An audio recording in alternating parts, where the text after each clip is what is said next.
Hello students. Yesterday we have discussed about the conceptual question based on the chapter electromagnetic wave, and before this as whole of the chapter we have discussed up to now. So let's discuss today conceptual and numerical problem, and let's end our chapter here this day. And after this day means from tomorrow we will start to study about the ray optics, the next chapter. So first let's see some problems that are very important and that are very basic actually problems that is asked from here. So question is given, that is to which part of the electromagnetic spectrum does a wave of frequency 5 into 10 to the power 19 hertz belong?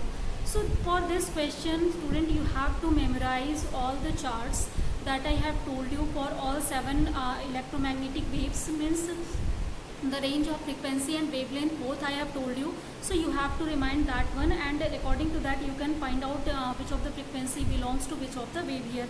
So this frequency that is given, this is the highest frequency, that is for the gamma rays. Next one question is here, an electromagnetic wave exert pressure on the surface on which it is incident. Then we have to justify it. So here whenever the electromagnetic wave that falls on any surface, then that time it will just impart some of the pressure on it. You can understand it by the force or collision problem. So as you know that whenever any electromagnetic wave that is carrying some energy that will impart with this surface, then that time it will apply some of the force on it, or it will transmit some of the momentum on it. And as it is applying some of the force per unit area, you can say, then due to that one we can say that it applies some pressure on this surface. So here as they are very large amount to carrying a wave, or they have very large amount of actually energy, and that's why whenever they will fall on such a surface, then a small momentum they are transferring to the surface, and due to the rate of change of momentum a force is produced per unit area, and that's why pressure is induced here. So that is I think clear now. Next one here, one question can also be asked here, why momentum transfer to the surface is very small. So as the electromagnetic wave has larger amount of energy, then most of the energy are transmitted from the surface. So very small amount of energy that is used to transfer the momentum here, and you know that E is equal to, if I see we have, then from here you can just calculate what will be the value of momentum, and that will be also small as the energy transfer is small here. Next question, let's see here. A capacitor is attached to a variable frequency of an AC source. What will happen to the displacement current with increase in frequency? So this is the question I think I have discussed already in previous class, but again let's discuss it. So it is saying that we have a capacitor, and this is connected to an AC source that has some frequency F. Then what will be the to the displacement current whenever we are increasing the frequency?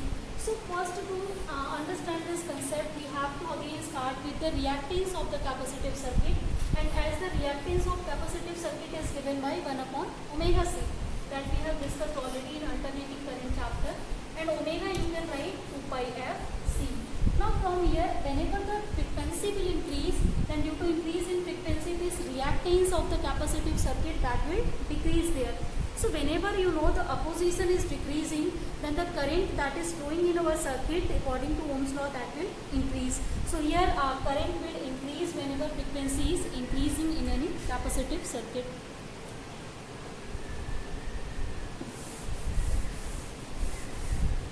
Now next question here, what are the directions of electric and magnetic field vectors relative to each other and relative to the direction of propagation of electromagnetic waves?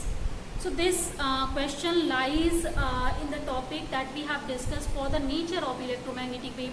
So in the nature of electromagnetic wave, I have told you, in any electromagnetic wave we have particularly 3 components. First is electric field, second one is magnetic field, third one is direction of propagation. Is in which direction our electromagnetic wave is propagating. So we have proved by Maxwell's equation that these three vectors are mutually perpendicular to each other. Means the question first is here, what are the directions of electric field with respect to magnetic field? So they are mutually perpendicular. Again the question is what are the direction of propagation to these two? So this is also the mutually perpendicular. Means if suppose our direction of propagation is in this direction about x-axis and electric field is about y-axis, then magnetic field definitely will be along z-axis. So this is our way in which electromagnetic wave always propagate whatever is the medium. Means always it will have the transverse nature of radiation. Next question here. Name the electromagnetic waves which first maintain the Earth's warmth, second are used in aircraft navigation. So for both of the first question, let's see what is the answer of them. So as I have told you the uses of all electromagnetic waves one by one. So this question belongs to there. The first question is asked what of the electromagnetic wave is used to warm the earth. So as I told you from the sun, number of radiations are coming on our earth surface, and in our earth surface some of the radiations are absorbed by all of the bodies and they become hot, and after that again in night they are radiating the energy, and due to the radiation of energy they absorb some of the radiation in the form of infrared radiations. So second question is here, what type of wave that is used for the aircraft navigation. So for the aircraft navigation in radar systems we are using the microwave, as microwave has short range of frequency, but you can say they have long wavelength and they can be used for the aircraft navigation easily. So this is the answer for our question. First answer is infrared radiation, second one is microwave. Next question is here. One require 11 electron volt of energy to dissociate a carbon monoxide molecule into carbon and oxygen atoms. In which region of a spectrum the minimum frequency of the appropriate electromagnetic radiation lies. So here question is asked, we require 11 electron volt energy to dissociate a carbon monoxide molecule into carbon and oxygen atoms. Then the energy that is given lies in which part of the electromagnetic radiation, means which of the radiation we have used for the dissociation. We have to just predict this one. So to predict this one, first as it is given that energy is equal to 11 electron volt, and this energy first it is given in electron volt. So let's convert it into joule here. So to convert it into joule we can multiply. So we can multiply the charge of an electron into this one. So this is 1.6 into 10 to the power minus 19. This will be converted into volt or joule, you can write. And now as we have converted this one, so this is now converted into joule. Now we will use for the calculation of frequency a new law that is called Planck's law. Later in dual nature of radiation and matter I will tell you this concept there. So here let's use directly the formula of Planck's law. According to this one, the energy of any electromagnetic radiation is given by this formula, that is h nu, where mu is the frequency of radiation, h is Planck constant. Means the energy of any radiation that is directly proportional to the frequency of radiation. So we can calculate value of mu from here, that is frequency from here. This will be equal to E upon h, and let's put the value of E. This is 11 into 1.6 into 10 to the power minus 19 upon h. Its value is equal to 6.6 into 10 to the power minus of 34 joule second. So this is value of Planck constant. Now we can solve this equation and it will give us the value of frequency, and that is obtained to be near about 2.66 into 10 to the power 15 hertz. So this is the frequency that is needed to dissociate the carbon monoxide molecule into carbon and oxygen atoms, then now you can just see the chart and you can match this frequency, and for that frequency, if you will see, this frequency lies in the range of ultraviolet region. So we are using UV rays to dissociate the carbon monoxide molecules into carbon and oxygen atom.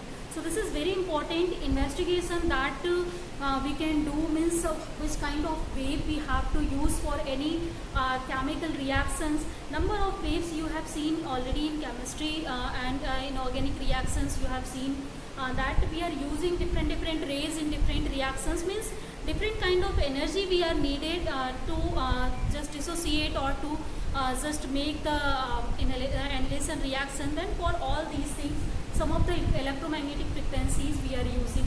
So here we are using ultraviolet radiations.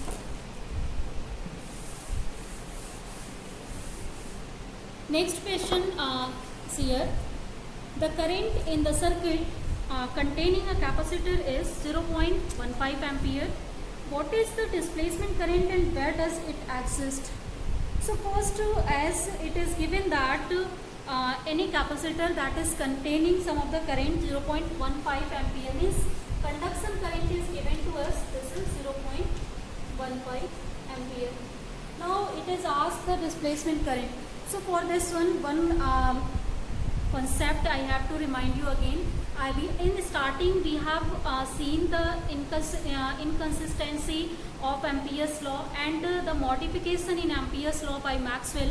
So while modifying that, we have seen the concept of displacement current, and for the displacement current, if you will see, its value is given by, this is equal to epsilon 0 d phi E upon dt, and you know that phi is equal to EA.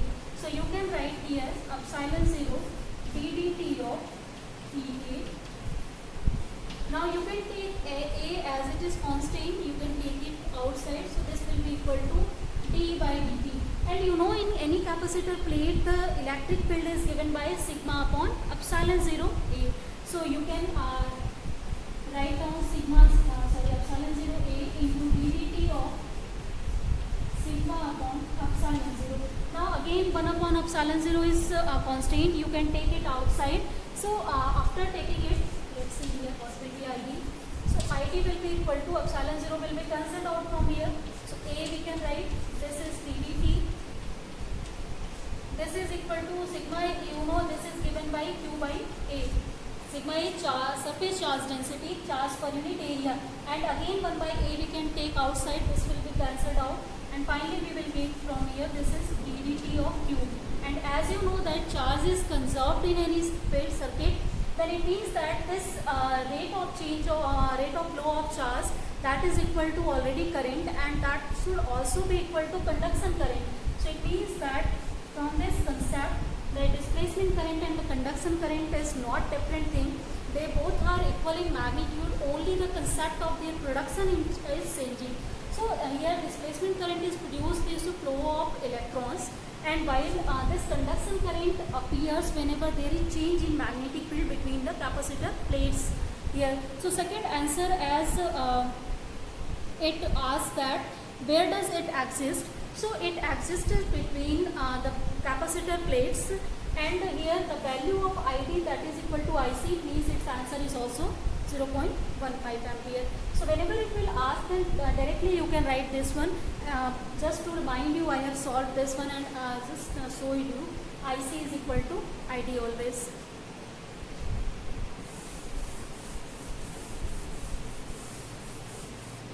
Now next question here. A capacitor has been charged by a DC source. Just listen to a question carefully.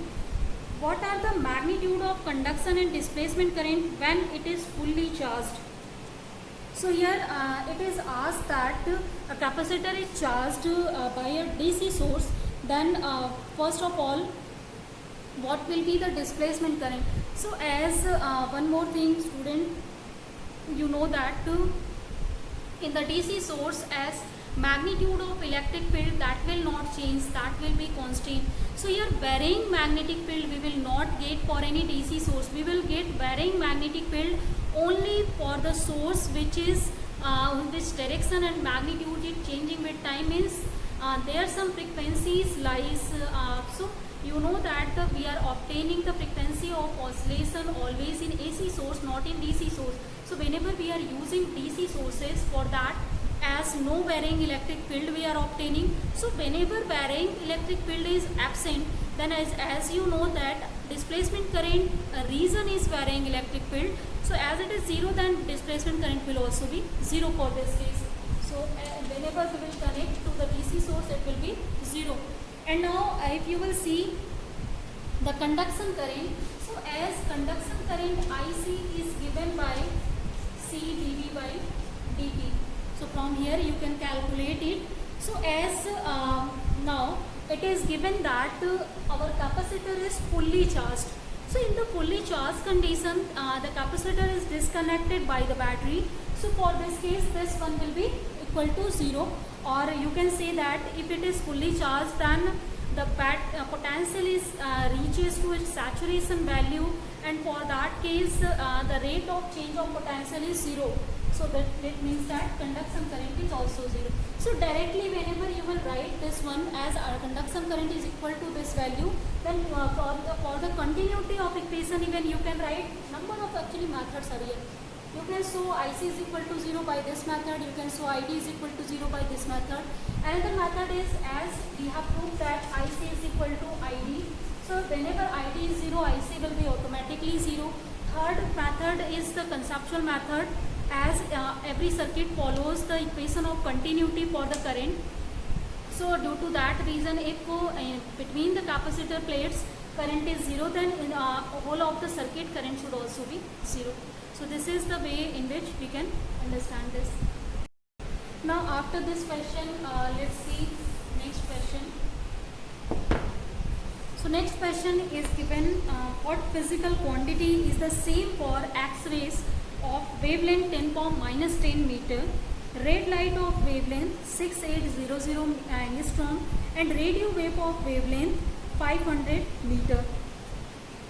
So here it is now asked that we have three rays, X-rays whose wavelength is given, different wavelength. Obviously all electromagnetic wave has different wavelengths. Second one, for the visible light, as you know visible light is containing already the 7 different waves, that is Vibgyor systems. You have already studied that in previous classes. So here for red light the wavelength is given, and also for the radio wave the wavelength is given. So the question is very simple, what physical quantity is same for the X-ray for in these all rays.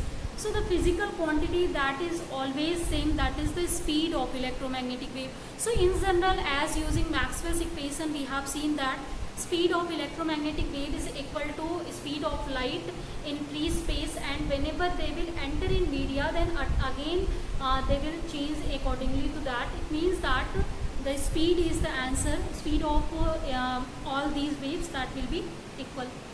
Next one question is, name the electromagnetic wave used in next question we have, this is name the electromagnetic wave used in LASIK eye surgery and why. So in the LASIK eye surgery we are using it as a actually ultraviolet rays we are using, because we can focus these rays in a very narrow beam, and that can be used for the eye surgery, and also we are using it for its shorter wavelength. So these properties are used for the LASIK eye surgery, and number of places in surgeries we are using different rays, like you know in X-rays, X-rays we are using for X-ray photography, and in the same way in sonography we are using different waves. So here as in eye surgery we are using ultraviolet rays. Next question is again conceptual question based on microwave oven. So as we are heating any food in microwave oven, and why we are using only microwave there.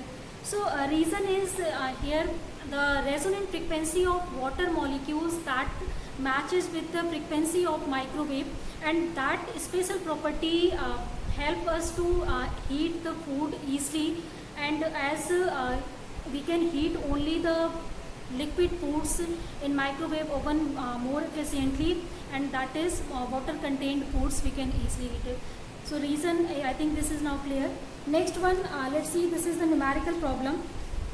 Question is here, the charge on a parallel plate capacitor varies as Q is equal to Q0 cos 2 pi mu t. So here its value is given cos 2 pi mu t. Now the plates are very large and close together. Area is given capital A. Separation between plates are given small d. Neglecting the A's effect, find the displacement current through the capacitor.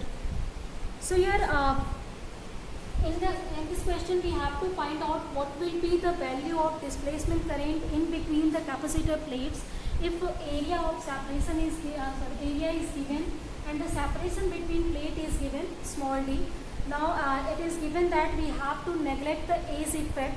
Then simply you know that this ID, this is equal to as conduction current in any capacitor circuit, and this conduction current or displacement current can be calculated by rate of flow of charge here. So we have to differentiate this equation with respect to t. So when we will differentiate in Q0 as a constant, we can take it common, and cos its differentiation will be minus of sine, and here 2 pi mu t. And again if we will differentiate this 2 pi mu t with respect to t, then we will obtain 2 pi mu from here. So finally we will get 2 pi mu Q0 sine of 2 pi mu t. So this is the value of displacement current for the capacitor plate. Next question is given. It says a plane electromagnetic wave travel in vacuum along z direction. What can you say about the direction of electric and magnetic field vectors? If the frequency of the wave is 30 megahertz, what is its wavelength?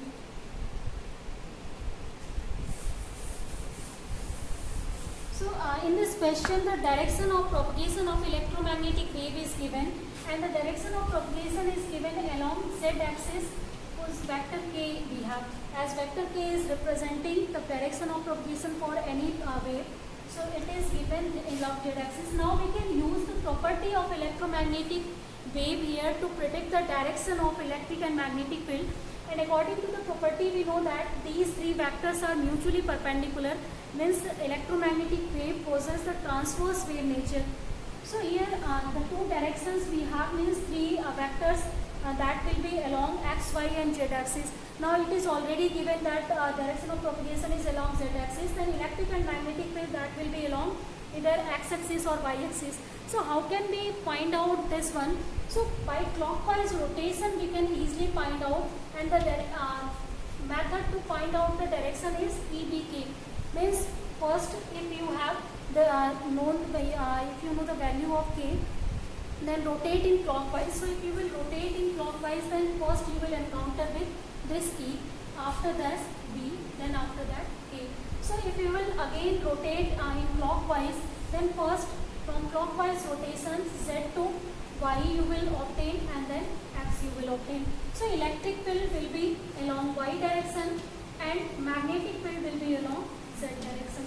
So this is the method to predict the direction if one of the vector is known to us. Next in this question is also given the frequency of the wave in free space.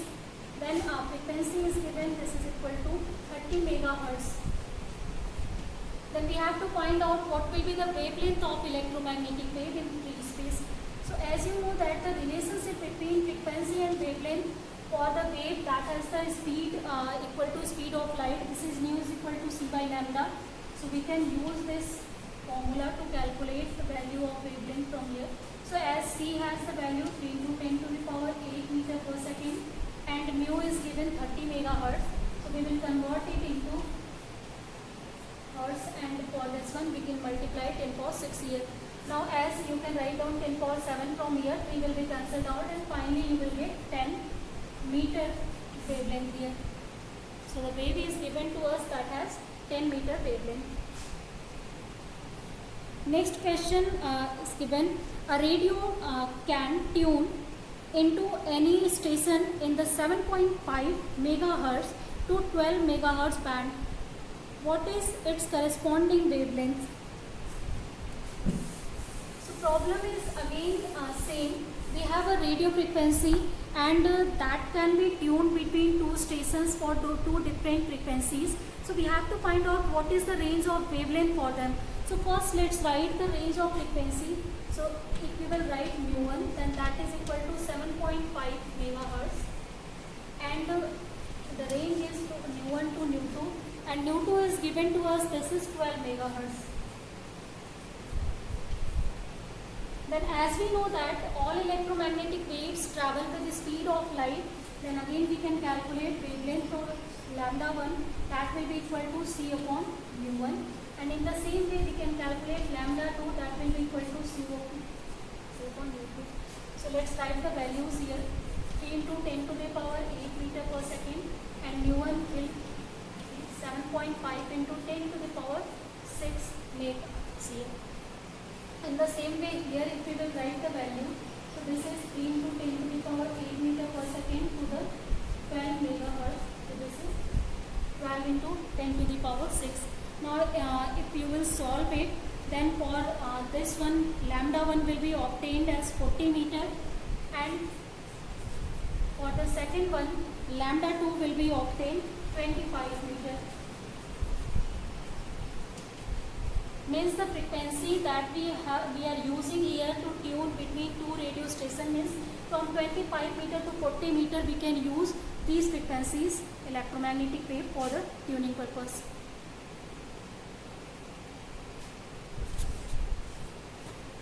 Again, next question we have. A variable frequency AC source is connected to capacitor. How will the displacement current change with decrease in frequency? And what will be the value of displacement current if system is not oscillating, means frequency is 0? So as it's opposite question we have discussed already. So a capacitor is connected in AC source first. Then for the AC source, you know, it has some of the frequency f always. And for the DC source, if we will talk, then as in DC source no oscillation is taking place, then frequency will be 0. So whenever frequency is 0, then current in the circuit, that will be equal to 0. Because if frequency is 0, field is not oscillating, that is present inside the capacitor, and as varying field is not present, then that will not produce any kind of current there, and that's why displacement current will be 0. And here if it is given that this frequency is decreasing for the AC source, then what will be the effect on the displacement current? So for this one, again let's start from the reactance of capacitive circuit, as it is given by IC is equal to 1 upon omega C, and in case of omega we can write 2 pi f into C. So whenever f will decrease, then with decrease in f, this reactance of the circuit will increase. So if reactance or opposition of circuit to the battery that is increasing, means that current there that will decrease. So displacement current will decrease for increasing frequency, for decreasing frequency, and that will increase for the increasing frequency. Next question is given. The amplitude of magnetic field part of a harmonic electromagnetic wave in vacuum is given by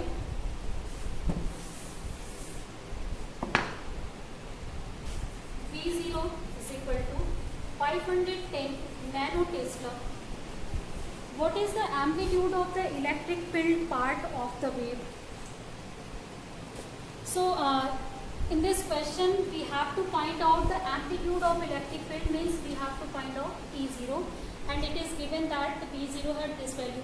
Then we know that for free space, electric magnitude of electric and magnetic field are related by equation that is equal to E by V is equal to C.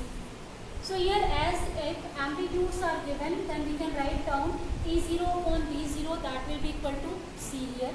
So let's find out the value of E0 from this equation. So this will be equal to V0 into C, or V0 its value is given 510 nanotesla. You can convert it into Tesla, that will be 10 power minus 9, and the value of C as it is 3 into 10 to the power 8. Now you can also write from here 10 to the power minus 8, and that will be cancelled out from here, and you can multiply 51 this 3, so this will be equal to 153. This value is for electric field, and if you will write down the unit of this one, then unit will be equal to Newton per kilometer.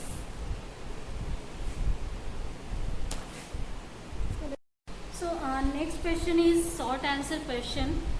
Question is, Professor C.V. Raman surprises a student by suspending freely a tennis light ball in a transparent vacuum chamber by shining a laser beam on it. So which property of electromagnetic wave was he exhibiting? Give one more example of this property. So here this property is whenever the pressure radiation that will offer to any beam, then such kind of shining effect can be produced. So as we know that whenever electromagnetic wave strikes to any surface, then that time it applies some of the pressure on it, and that pressure is known as radiation pressure. So this is the reason whenever you suspended a freely tiny light ball in transparent vacuum chamber by a shining laser beam, then that shine effect we have got. And one more example, if you will see here, then the tails of comets you have seen, that is also due to the radiation pressure. So comets are some of the stellar bodies that we are seeing, and in that comet head and tails, two portions we are obtaining, and whenever you will see head, then that is appears to as a source, and while seeing tails, then such kind of a comet effect or cone effect you are seeing. Also this effect is produced due to the radiation pressure property of electromagnetic wave. So now as number of questions we have discussed now, then let's end our class here, student. Thank you.